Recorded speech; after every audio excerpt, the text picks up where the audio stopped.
10ನೇ ತರಗತಿ ಕನ್ನಡ ಪದ್ಯಭಾಗ 1 ಸಂಕಲ್ಪ ಗೀತೆ LBA ಪ್ರಶ್ನೋತ್ತರಗಳು.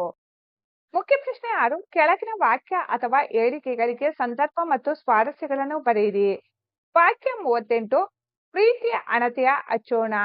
ಆಯ್ಕೆ. ಪ್ರಸ್ತುತ ಸಾಲನ್ನು GS ಶಿವರುದ್ರಪ್ಪ ಅವರು ಬರೆದ ಎದೆತುಂಬಿ ಆಡಿದೆನು ಕೃತಿಯಿಂದ ಆಯ್ದ ಸಂಕಲ್ಪ ಗೀತೆ ಎಂಬ ಪದ್ಯಪಾಠದಿಂದ ಆರಿಸಿಕೊಳ್ಳಲಾಗಿದೆ. ಸಂದರ್ಭ. ನಮ್ಮ ಸುತ್ತಲೂ ಕವಿದಿರುವ ಅಜ್ಞಾನವೆಂಬ ಕತ್ತಲೆಯನ್ನು ಕಳೆಯುವುದಕ್ಕಾಗಿ ದೃಢ ನಿಷ್ಠೆಯಿಂದ ಸ್ವಸ್ಥಿತ ನೆಲೆಯಾಗಿಸುವ ಅಣತೆಯ ಹಚ್ಚಿದಾಗ ಕತ್ತಲೆ ದೂರವಾಗುತ್ತದೆ. ಆ ಮೂಲಕ ಭಯ ಮತ್ತು ಅನುಮಾನ ಆವರಿಸುವ ಸಮಾಜವನ್ನು ನಿರ್ಮೂಲನೆ ಮಾಡಬಹುದು.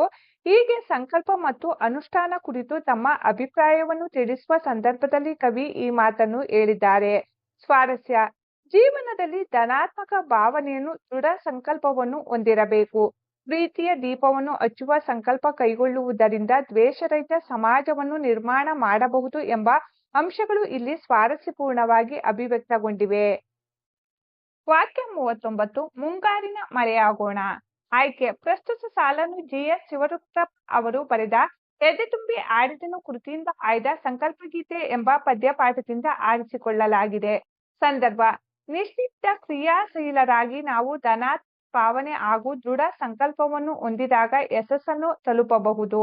ಪರಿಸರ ಮಾಲಿನ್ಯದಿಂದ ಕಲುಷಿತವಾಗಿರುವ ನದಿ ಜಲಗಳಿಗೆ ಶುದ್ಧೀಕರಿಸುವ ಮುಂಗಾರಿನ ಮಳೆಯಂತಹ ಪರಿಸರ ಪ್ರೇಮಿ ನಾವಾಗಬೇಕು ಎಂದು ಹೇಳುವ ಸಂದರ್ಭದಲ್ಲಿ ಕವಿ ಈ ಮಾತನ್ನು ಹೇಳುತ್ತಾರೆ. ಸ್ವಾರಸ್ಯ.